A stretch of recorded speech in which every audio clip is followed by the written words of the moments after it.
And near the end of his exalted career, hockey legend Bobby Hull grappled with memory loss and perception issues. Now we know why.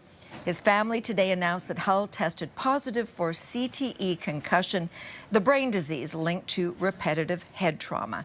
CTV's Alex Karpa now on the posthumous diagnosis that Hull shares with 16 other former NHL players. Sandy, he was nicknamed the Golden Jet for his speed and blonde hair. Bobby Hull was one of the most prolific hockey players of his time, playing 7 seasons right here in Winnipeg. Hull gets through the defense, takes a shot. Bobby Hull scored 303 goals for the Winnipeg Jets. Bobby Hull, the brilliant Chicago left winger. He also helped the Chicago Blackhawks win the Stanley Cup in 1961. But the two-time NHL Most Valuable Player's successes on the ice had an impact on him off the ice. Hull struggled with short-term memory loss and impaired judgment over his final decade. Hull had CTE, the news revealed today by his wife over 2 years after his death.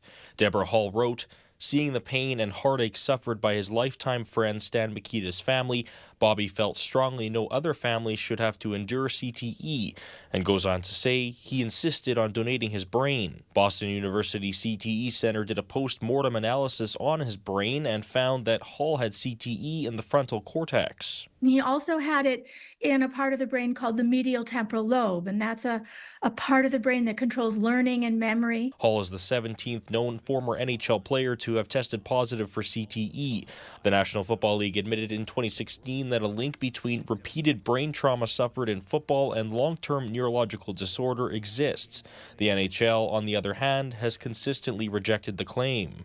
The NHL settled a concussion-related lawsuit back in 2018, which was filed by more than 100 players after a judge refused to give the approval for the lawsuit to become a class action, and several players since have pursued lawsuits against the league.